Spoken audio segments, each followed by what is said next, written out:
Guys, welcome back to my channel. मैं हूं स्वीटी और आप देख रहे हो स्पार्कलिंग सोल्स। आज के वीडियो में हम बात करने वाले हैं कि पूरी तरह लेट गो कैसे किया जाता है। दरअसल आज का ये वीडियो ना ये एक रिक्वेस्टेड वीडियो है। मेरे पास रिक्वेस्ट आई थी कि हम जब अपनी विश को पूरी तरह लेट गो कर देते हैं तो हम कैसा फील करते हैं, हम कैसे जाने कि हमने अपनी विश को पूरी तरह लेट गो कर दिया। तो आज के इस वीडियो में ना आपके लेट गो से रिलेटेड जो भी सवाल है ना उसके जवाब आपको इस वीडियो में आज पूरी तरह मिलने वाले हैं और आपको एक चीज और पता चलेगी कि आप कौन से वाले लेट गो के लेवल पे हो। दरअसल ना लेट गो के दो लेवल होते हैं, एक यहाँ 50%, एक यहाँ पूरी तरह 100% वाला लेवल, जहां आपकी विश पूरी तरह लेट गो हो चुकी है। आपने अपनी विश को यूनिवर्स के हाथों में सौंप दिया, आप पूरी तरह रिसीविंग मोड में बैठे हो। पर ये जो 50% वाला लेवल होता है ना, ये क्या होता है और इसे हम पूरी तरह 100% वाले लेवल पे कैसे पहुंचाएं, इस बारे में आज हम पहले समझते हैं।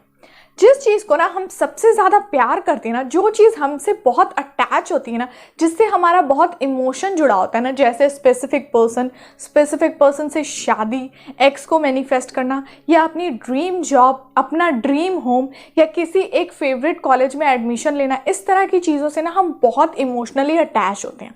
हम टेक्निक तो करते हैं, उसके साथ साथ ना कई बार हम इन पे डाउट भी करते हैं। जब हम डाउट करते हैं ना तो वो पॉजिटिव एनर्जी के साथ नेगेटिव एनर्जी है, तो प्रोसेस में थोड़ा रेजिस्टेंस आ जाता है। इसी रेजिस्टेंस को कम करने के लिए ना हम अपनी जो विश है, अपने इस पूरे प्रोसेस को लेट गो करते हैं, यूनिवर्स के हाथों में सौंपते हैं, ताकि ना हमारा फोकस अब उस चीज़ पे ना जाए, हम अब अपनी एनर्जी देना बंद कर दें। क्योंकि हम जितना ज़्यादा सोचते हैं उस तरह से हम पॉजिटिव एनर्जी तो देते ही हैं, उसके साथ साथ नेगेटिव एनर्जी भी देते हैं। इस समय ना आपको अपनी विश को लेट गो कर देना चाहिए। और जब आप अपनी विश को लेट गो कर देते हो ना, तब सबसे पहले हम सारी टेक्निक जो भी हम उसके लिए कर रहे हैं, हम उसको बंद करते हैं। मेडिटेशन में, ध्यान में यूनिवर्स से बोलना, अफर्म करना, ये भी सारी चीज़ें बंद होती है। अगर आप स्पेसिफिक पर्सन को मैनिफेस्ट कर रहे हो, अपनी टेक्निक तो बंद कर दी, उसके साथ साथ लव वाइब्रेशन भेजना, ये सारी चीज़ें बंद होती है। अब जब ये सारी चीज़ें बंद होती हैं तो उसके साथ साथ कोई तो ऐसी चीज़ है जो आपको अपनी स्पिरिचुअल प्रैक्टिस में आगे कंटिन्यू रखना है। यस, रखना है। आप सेल्फ लव की प्रैक्टिस कंटिन्यू रख सकते हो और उसके साथ साथ आप अपना ग्रैटिट्यूड जर्नल कंटिन्यू रख सकते हो। उसके साथ साथ ना ये जो विश से रिलेटेड जो भी टेक्निक रहती है ना, ये उसी समय स्टॉप हो जाती है। ये इसलिए स्टॉप होती है क्योंकि आपको जितना अपनी तरफ से करना था आपने कर दिया, अब बाकी चीज़ें आपने बंद करके यूनिवर्स के हाथों में सौंप दी है। तो इस तरह से ये चीज़ें यहाँ स्टॉप होती हैं। और जैसे ही आप इसे यहाँ पे स्टॉप करते हो ना, तो सबसे पहले शुरू में आपको थोड़ा सा अजीब लगता है, पर बाद में धीरे धीरे आपको आदत हो जाती है और थॉट्स भी आना कम हो जाते हैं। जैसे जैसे थॉट्स आना कम हो जाते हैं ना, तो आप ज़्यादा इसके बारे में नहीं सोचते हो, सिर्फ इतना सोचते हो कि ओके अभी तो मैंने इसे लेट गो किया हुआ है। ये होता है कि आपको बहुत बहुत कम से पर बीच बीच में थोड़े थोड़े ख्याल आ रहे हैं कि ये विश को मैनिफेस्ट करना है, पर अभी इसे लेट गो कर दिया है तो अभी इसके बारे में नहीं सोचना है। ये है 50% वाला लेवल। थोड़े बहुत ख्याल आ रहे हैं और आपने किया है इसे लेट गो, ठीक है, लेट गो किया है, कोई टेक्निक नहीं कर रहे, पर आप परेशान नहीं हो रहे।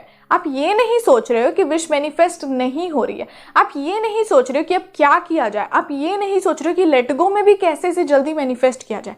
जब ये वाला लेवल आपके लेट गो पे है ना, तो आप 50% वाले लेवल पे हो। तो इसमें कोई घबराने की बात नहीं, आप 50% वाले लेवल पे हो लेट गो के, ये भी ओके है। क्योंकि जो चीज़ बहुत जुड़ी रहती है ना, जो चीज़ बहुत इमोशनली अटैच रहती है ना, उसको वहाँ तक भी लेके जाना ये बहुत बड़ी बात होती है। मैं भी शुरू में वहीं तक इस चीज़ को कर पाती थी, पर आज मैं वो 100% वाले लेवल पे पहुँच चुकी हूँ और आप भी एक दिन मेरी तरह ऐसे ही लेट गो बहुत ईजीली करना सीख जाओगे। सो अब बात करते हैं ये 100% वाला लेट गो क्या होता है। दरअसल ये 100% वाला लेट गो ये होता है ना कि आपने किसी चीज़ को मांगा और उसके लिए आपने टेक्निक बहुत खुश होकर की, और खुश होने के बाद ना आपको ऐसा मन में फील हो गया कि अब यहाँ से मैं और कुछ नहीं करूँगा, अब यूनिवर्स के हवाले। आप बंद करते हो उस जर्नल को, आप बंद करते हो उस टेक्निक को, विजुअलाइजेशन और सारी चीज़ें बंद करते हो। उसके बाद आपके दिमाग से वो बात अपने ही निकल जाती है, आपको कुछ याद नहीं रहता कि मैंने ये कब लिखा था, कब मांगा था, कुछ नहीं। आपके मन में ना एक भी थॉट नहीं आ रहा है, आपके मन में एक भी ख्याल नहीं आ रहा है, आप इतना भूल चुके हो ना अपने पूरे दिन में, अपने पूरे प्रेजेंट मोमेंट में, अपनी ब्लेसिंग्स में, अपने काम में, आपको बिल्कुल भी ख्याल नहीं है, आपको ज़रा भी ध्यान नहीं है कि आप किसी चीज़ को मैनिफेस्ट कर रहे थे और इसके लिए आपने किसी टेक्निक को डन किया था। जब इस लेवल वाला लेट गो वाला लेवल आ जाता है ना, तो ये 100% वाला लेवल होता है। और जब ये 100% वाला लेवल आ जाता है ना, तो जो भी आपके प्रोसेस में रेजिस्टेंस है ना, वो सबसे जल्दी निकलता है। सारा रेजिस्टेंस छूम मंतर होता है। जो भी एक नेगेटिविटी थी ना, जो भी डाउट था ना, जो भी एक टेंशन थी ना, वो सब यूनिवर्स दूर कर देते हैं। कहते हैं ना कि रास्ते में कुछ ब्लॉकेजेस रहते हैं, कोई विश अगर आपको मिलने वाली है ना, कई सारे ना उसमें रुकावटें रहती हैं, पर आप जब इस तरह से लेट गो करते हो ना, तो वो सारी रुकावटें क्लियर हो जाती हैं। ये वाला लेट गो सबसे बेस्ट लेट गो माना जाता है। जब भी आप किसी चीज़ के लिए इस तरह से लेट गो करते हो, कोई ध्यान नहीं, जरा भी थॉट नहीं, एक थॉट नहीं, अरे भूल चुके हो, कुछ भी नहीं पता कि ये चीज़ मांगी थी। और जब वो चीज़ आती है ना, तब आप दौड़ के जाते हो, अपने जर्नल्स को ओपन करते हो, अपनी डायरी को ओपन करते हो, ढूंढते हो, अपने फ़ोन को चेक करते हो कि कहाँ मैंने लिखा था। आप याद करने की कोशिश करते हो कि मैंने इसे इमेजिन किया था, अपने विजुअलाइजेशन में ये सीन देखा था। और आपके फेस पे जो स्माइल आती है, आपके जो आंसू निकलते हैं, आपके जो खुशी का ठिकाना नहीं रहता, आप एकदम पागल हो जाते हो, एक अमेजिंग सी स्माइल, और यूनिवर्स को thank you thank you thank you बोलते नहीं थकते हो। ये वाला होता है 100% वाला लेवल।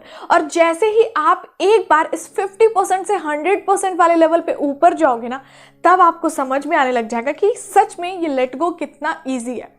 जब हम किसी चीज़ को पकड़ के रखेंगे ना, तब हम इस चीज़ का मज़ा नहीं ले पाएंगे।